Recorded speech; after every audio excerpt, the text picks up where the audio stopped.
동글동글 콩으로 만든 청국장 동글동글 콩으로 만든 청국장 찌개로도 먹고요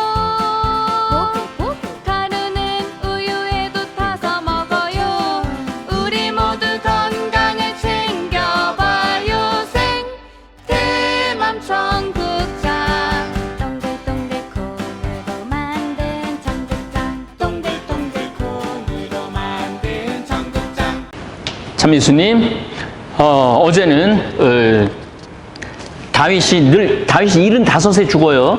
완전히 늙은 쪼그랑 망통 됐을 때 젊은 수냄 여자를 이렇게 데리고 잠을 자면서 열기를 올렸다라는 얘기, 그 다음에 다윗과 밧세바 얘기를 하면서 다윗이 얼마나 나약한, 그리고 그 45살서부터 한 30년 동안 자식이 서로 죽고 자기도 압살롬이라는 아들이 반란을 일으키고 도망다니고 이러는 하여튼 비참한 말년을 맞이하는 게 다윗입니다. 다윗 왕이 그 전체를 통일하고 하느님께 그렇게 축복을 많이 받았음에도 불구하고 넘어졌죠. 그런데 제가 말씀드리는 것은 다윗 왕 모습 안에 우리의 모습도 들어있다는 거죠. 다윗은 납작 엎드려갖고 회개를 하죠. 그래서 내가 너대 때에는 이 축복을 거두진 않겠지만 네 자식 때에 돼가서는 축복을 거두겠다고 그렇게 하느님 말씀을 하시죠. 자, 여러분들 우리가 성서를 지금 공부를 해나가고 있는데 이 성서가 누구를 향해서 가고 있느냐면 예수님을 향해서 가고 있어요.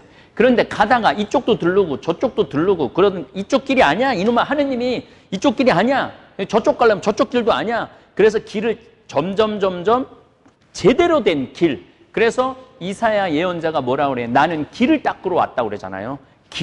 그 길을 향해서 우리가 이쪽으로도 갔다가 저쪽으로도 갔다가 가면서 하느님 아버지께 이르는 길. 그래서 예수님이 나는 길이요 진리요 생명이라고 그러잖아요.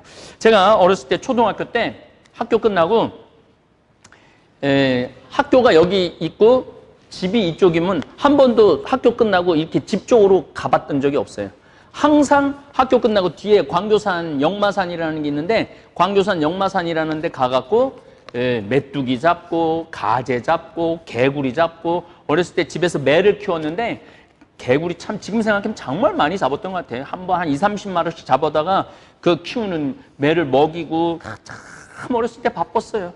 그래서 보통 학교는 2시나 2시 반쯤에 끝나면 집에 들어가는 시간이 밤 8시나 9시가 됐어요. 어쨌든 여기도 들렀다 저기도 들렀다가 갔다가 최종적으로는 집에 어머니 아버지 계신 집으로 도착을 했던 거죠. 물론 이제 집에 도착하면은 어머니가 빗자루 거꾸로 붙잡고 저를 많이 두들겨 패셨어요. 어디를 그렇게 싸돌아다니냐고. 해지면 들어와야지. 해 지고 난 다음에 깜깜할 때 들어온다고. 이스라엘 백성도 저하고 비슷했던 것 같아요. 이 하느님께 가는 길이 분명한데 이 길로 들렀다가 저 길로 들렀다가 그래서 매도 맞고 혼도 나고 그러면서 이 길로 가면은 하느님께로 가는 길이 아니구나 이런 걸 알았던 거죠. 구약 성서를 읽어보면 내 인생이 다 들어있어요. 내 인생이 허점투성이라고 여러분을 지나온 과거를 고치거나 지울 수는 없어요. 제가 지금 56년을 살아왔어요. 내 인생이 정말 죄 하나 없고 흠 하나 없는 내 인생이었느냐? 절대 하느님 앞에서 감히 저는 그렇게 말 못해요. 죄도 많이 졌고 유혹도 많이 빠졌고 지금도 죄 속에 있는 게 저죠. 우리가 다 그래요. 그렇다고 내가 죄 속에 빠져 있다고 내가 지나온 과거를 다 고쳤을 수는 없어. 지금은 좀 이제 철이 많이 들어갔고 옛날에 지은 죄를 100개 졌다 그러면 지금은 뭐 한 10개 이내로 짓는 것 같아요. 더욱이 이번에 자가격리하면서 여러분도 강의 준비하고 매일 책상에서 공부하다 보니까 죄가 훨씬 많이 줄어들었어요. 일단은 남 욕할 일이 한 번도 없잖아요. 운전하다 보면 뭐 저런 사람이 운전하러 나왔느냐, 뭐 또 어디가 뭐 또 저런 게 인간이냐, 뭐 이런저런 소리 하게 되는데, 집안에만 있으니까 남 욕할 기회가 거의 없었던 것 같아요. 어쨌거나 하여튼 그렇다 하더라도 내 56년의 자서전에 쓴다면은 내가 잘못한 것을 고쳤을 수는 없다는 얘기예요. 고쳤을 수는 없다는 얘기예요. 성서 내용도 마찬가지입니다. 성서 역시 4000년 아브라함부터 지금까지는 4,000년, 아브라함부터 예수님까지는 2,000년. 그 다음에 요즘 뭐 아주 극보수적으로 성서를 읽는 분들은 구약 4,000년, 신약 2,000년이라고 그러는데 그거는 말도 안 되는 얘기예요. 우리 지금 신석기 시대 유물이 지금 암사동에 나와 있는데 신석기만 하더라도 10,000년, 15,000년 전, 7,000년 전이에요. 우리 지금 여기 있는 거, 여기 천동리 지금 신석기 유적지가 있는데 거의 그럼 한 15,000년 전 유적이에요. 그러니까 인류 창조서부터 지금까지 6,000년이라는 거는 이거는 말도 안 되는 얘기예요. 어쨌거나 성서 내용이 지금 상충된다고 고도로 발달한 고고학과 과학이 밝혀낸 새로운 사실과 성서 내용이 상충된다고 성서를 고쳤을 수는 없다는 얘기예요. 다시 말해서 창세기 한처음 제가 창세기 1장을 좀 이번에는 좀 제대로 읽고 여러분들한테 조금 얼마나 신비로운가 말씀을 드리겠습니다. 한처음에 하느님께서 하늘과 땅을 창조하셨다. 하느님께서 한처음 하늘과 땅을 창조하셨다. 땅은 아직 꼴을 갖추지 못하고 비어 있었다 그래. 비어. 우주는 지금 비어 있는, 정말로 비어 있는 그러한 공의 상태죠. 어둠이 시면을 덮고 하느님의 영이 그 물 위를 감돌고 있었다. 자, 여기서 물 얘기가 나오는데 이거 정말 놀랄 정도로 신비로운 성찰이에요. 제가 하느님하고 모세하고 이야기하면서 하느님이 많은 신비로움을 모세에게 알려줬겠지만은, 자, 우리 지구가 생기기 전에 우주에는 물이 있었을까요? 없었을까요? 우리 지금 지구라는 이 별의 바다 70%가 지금 바닷물로 되어 있는데 이 지구가 생기기 전에 우주 안에 물이 있었을까요? 없었을까요? 우주 안에 물이 꽉 차 있어요. 우주 안에. 어떻게 우주 안에 물이 꽉 차 있느냐면 지금도 얼음 덩어리로 떠돌아다니는 미행성이 그렇게 많은 거예요. 근데 이 150억 년 전에 빅뱅이 일어나고 빛이 그래서 이제 여기 보세요. 하느님께서 말씀하시기를 빛이 생겨라. 어둠이 감싸고 있었고 물이 감돌고 있었고 그 다음에 빛이 나와요. 정말로 놀라운 순서예요. 빛이 생겨라 하시자 빛이 생겼다. 그러니까 빛이 150억 년 전에 블랙홀을 강타한 거죠. 그래서 빛이 생겨갖고 폭발이 일어난 거죠. 하느님께서 보시니 그 빛이 참 좋았다. 하느님께서는 빛과 어두움을 가르시어 빛을 낮이라 부르고 어둠을 밤이라 부르셨다. 그러니까 빛과 어두움이 탄생을 한 거예요. 그래서 태양이라는 이 별, 이건 태양은 항성입니다. 항성. 항성은 뭐냐면 자체적으로 스스로 빛을 발하는 걸 항성이라고 그래. 우리 태양은, 지구는 빛을 발합니까? 안 발합니까? 지구는 자체적으로 빛을 발하지 않아요. 태양빛에 비춰서 빛을 발하는 거지 우리 자체적으로는 빛을 발하지 않아요. 그거를 빛을 항성 주위를 도는 걸 행성이라고 그래. 행성, 지구라는 이 행성 주위를 도는 거를 위성이라고 그래요. 그리고 이 지구를 돌긴 도는데 달과 같은 위성이 도는 게 아니라 인공적으로 도는 인공위성. 지금 밤하루에 여러분들이 좀 그런 환경에 놓일 기회가 별로 없었지만 우리 평창은 지금 밤하늘을 이렇게 보면 인공위성 지나가는 게 보여요. 자, 아프리카 잠비아 가서도 많은 사람들한테 이렇게 거긴 아주 맑을 땐 기가 막히게 맑으니까 밤하늘을 보면서 보라고 그러면 저 인공위성 지나간다고 막 깜짝깜짝 놀라는 분들이 많죠. 어우, 밤이 이렇게 지금 이 하늘이 참 정신없이 돌아다니고 있는 거예요. 그래서 이 빛이 이제 생겼으니까 낮과 밤이 생긴 거예요. 빛이 없었으면 낮과 밤이라는 게 생길 수가 없죠. 하느님께서는 말씀하셨다. 물 한가운데 궁창이 생겨 물과 물 사이를 갈라놓아라. 하느님께서 이렇게 궁창을 만들어 물 아래에 있는 물과 궁창의 물을 가르시자 그대로 되었다. 궁창을 하늘이라고 부르셨다. 이렇게. 그러니까 지금 우리 이 창세기가 저는 이게 순서가 너무너무 명확한 거예요. 그러고 난 다음에 하늘 아래에 있는 물을 한 곳으로 묻히 드러나라 하시자 그대로 되고 하느님 보시기 땅과 묻을 바꾸고 우주 안에는 지금 물이 돌아다니고 있다는 얘기예요. 그래서 화성에도 지금 물이 있다고 그러죠. 많이 발견하고 있다고 그러죠. 어쨌든 뭐 이거 뭐 얘기하자 그러면 끝이 없지만은, 자, 제가 왜 이런 말씀을 드리느냐 하면은, 고고학으로, 고도로 발달된 고고학, 과학, 그리고 새로운 우주론, 이런 내용들을 이렇게 보다 보면은 성서가 허술한 데가 너무 많아요. 성서가 허술한 게 너무 많으니까, 이거는 과학적으로 안 맞다, 그러니까 뻥이다. 이건 고고학적으로 안 맞는다, 그러니까 뻥이다. 성서를 고고학이나 과학의 열쇠로 열면 안 된다는 얘기예요. 성서는 하느님의 신비로 열어야 되고, 성서는 예수 그리스도로 열어야 돼요. 그러면 고고학이나 과학이나 우주론이나 인류 문명론은 어떻게 쓰느냐? 보조 열쇠, 보조 열쇠로 쓰는 거예요. 제가 지금 보조 장치를 굉장히 많이 말씀드렸잖아요. 직립보행, 그 다음에 불사용, 말하기 시작하고, 동굴에 벽화 그리기 시작하고, 그리고 종교 의식이 생겨나기 시작하고, 노래와 춤이 생겨나기 시작하고, 그 다음에 문자, 세기 문자, 상형 문자가 나오기 시작하고, 그러면서 4대 문명이 나오잖아요. 메소포타미아 문명이 나오고, 이집트 문명이 나오고, 인더스 문명이 나오고, 황허 문명이 나오잖아요. 이게 기원전 3000년 전에 일어났던 일이에요.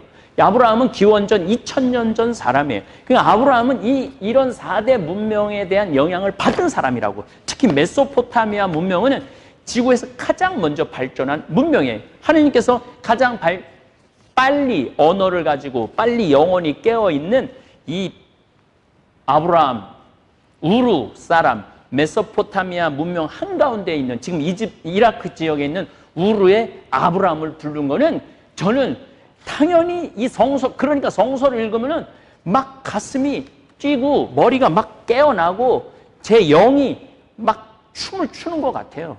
그래서 여러분들도 성서가 전하고자 하는 구원의 역사, 이 예수 그리스도로 풀어야 된다는 거예요. 완전한 계시이신 예수님의 때를 향해 나가는 과정으로 성서를 이해해야 된다는 거예요. 성서는 하느님과 인간의 만남, 계시, 계약, 구원을 중심으로 구원의 역사를 기록한 책이지 과학을 기록한 책 아니에요. 고고학을 기록한 책, 그렇게 중요하지 않았던 거예요. 이 사람들한테는 어디부터가 중요하냐면 아브라함부터 중요했던 거예요. 아담, 하와, 무슨 카인, 아벨, 노아, 바벨탑 중요하지 않았어요.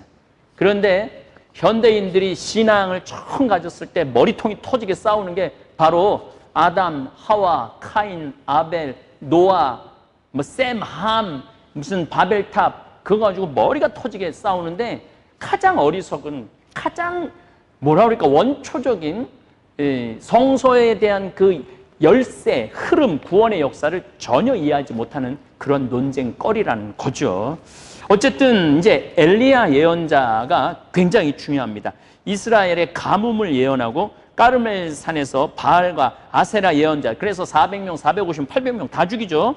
시돈 지방의 사렙다 가물었을 때 밀가루와 기름이 떨어지지 않게 하고 과부의 아들을 살리는 기적을 행하죠. 그런데 이 얘기를 누가 하느냐면 예수님이 루카복음 4장 26절에 하세요.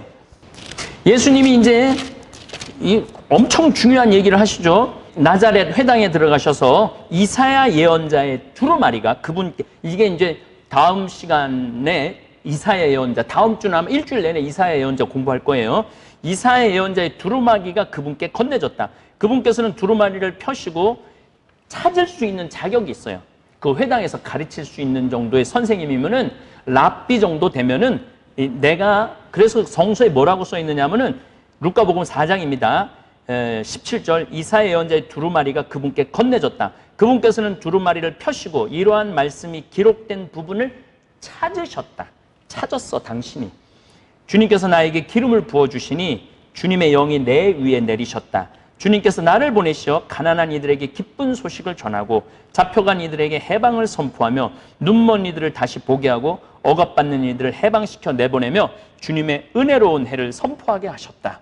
오늘 이 성경 말씀이 너희가 듣는 가운데서 이루어졌다. 그러니까 당신이 기름 부음 받은 자, 기름 부음 받은 사람이 구약성서에 보면 누가 기름 부어요? 사무엘이 기름 붓잖아요. 그 다음에 진짜 제대로 기름 부은 게 누구예요? 다윗이란 15 난 꼬마한테 기름을 붓잖아요. 그리고 예수님은 상징적인 말씀을 하죠. 오늘 나에게 이 기름 부음이 이루어졌다. 그러니까 이제는 예수님은 다윗을 뛰어넘는 사람이라는 표현을 하시는 거예요. 그러니까 저 사람 저기 뭐야 나자렛 목수 아니야? 그러니까 예수님이 이렇게 말합니다. 내가 참으로 너희에게 말한다. 3년 6개월 동안 하늘이 닫혀 온 땅에 큰 기근이 들었던 엘리야 때 이스라엘에 과부가 많았다. 그러나 엘리야는 그들 가운데 아무에게도 파견되지 않고 시돈 지방 사렙다의 과부에게만 파견되었다.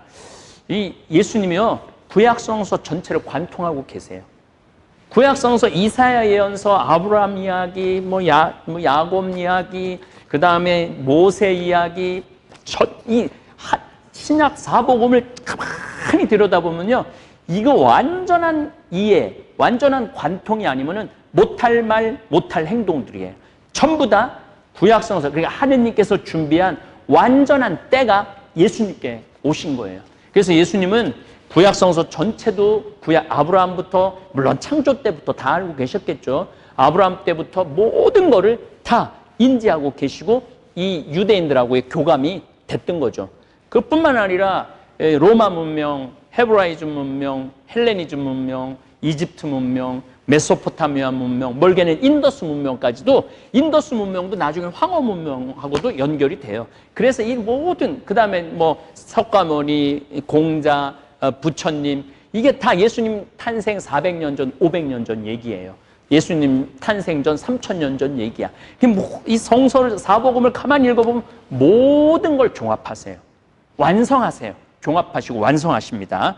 어쨌든 엘리야가 굉장히 하여튼, 그래서 왜 엘리야가 중요하냐면은 예수님이 거룩한 변모하실 때 막 다볼 다 보인다고 그래서 다볼산이라고 제가 늘 말씀드렸죠. 갈릴리아 지역 전체를 보면은 저쪽 헤르몬산 2700m 정도 되는 헤르몬산 빼고는 갈릴리아 지역 전체를 다 볼 수 있는 거는 이 다볼산이에요. 한 해발 700m 되는데 거기서 거룩한 변모할 때 등장하는 인물이 굉장히 중요한 인물이 두 명이, 구약시대에 두 명이 등장을 해요. 하나는 모세, 하나는 엘리야. 그 엘리야의 이 엘리야가, 그리고 예수님. 그러니까 구약성서를 관통하고 있는 두 예언자, 모세와 엘리야와 하는 예수님께서 거룩한 변모하고 이야기를 나눈다는 것은 구약시대 전체를 아우른다는 얘기예요. 예수님이.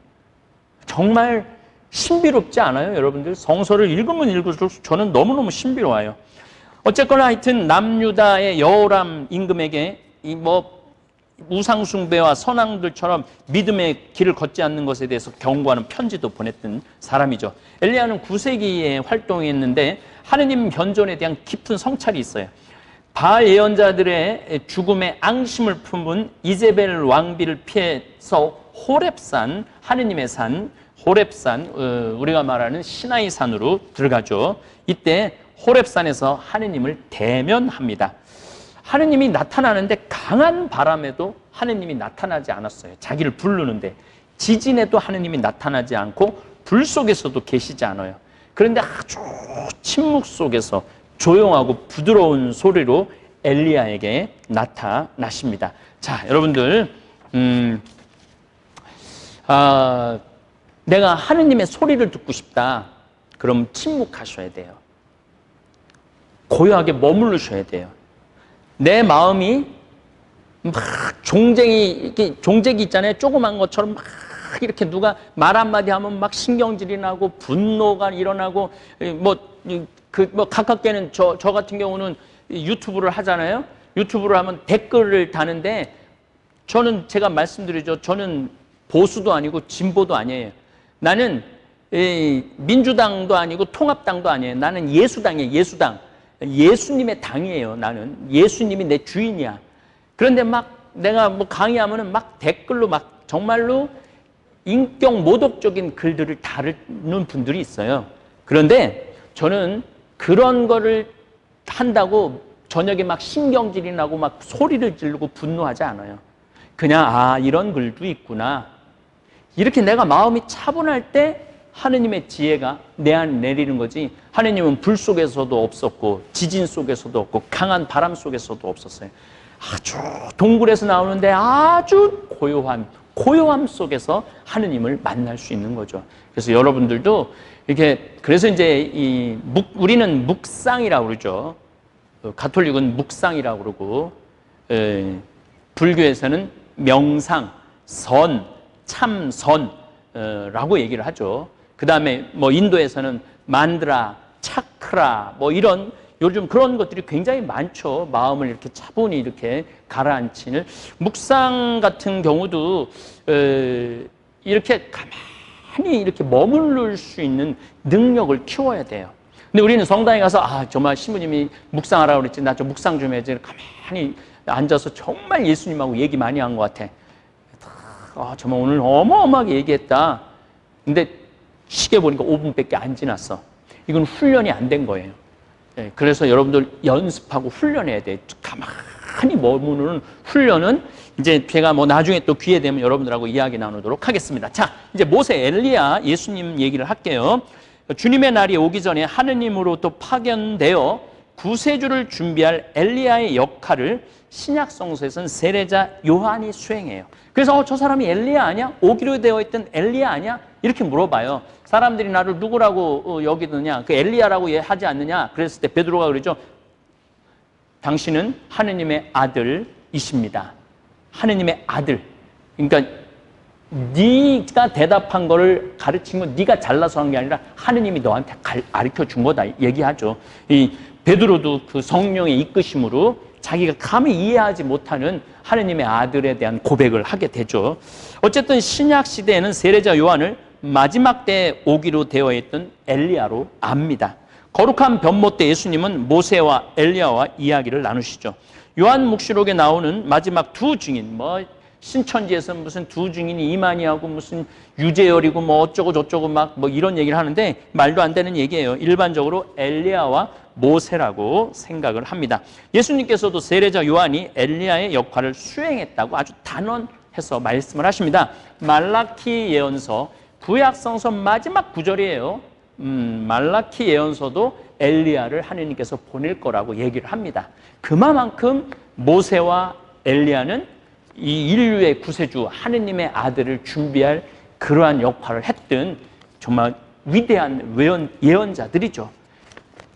다음 시간에는 어떻게 보면 모세와 엘리야보다도 더 예수님을 정말 완전하게 표현한 이사야 예언서, 이사야 예언자 이야기를 나누도록 하겠습니다. 감사합니다. 너무나도 고소해 참을 수가 없을걸. 건강히 책임져줘 생태만 전국장. 전국장이 냄새 난다. 선입견이 있나요?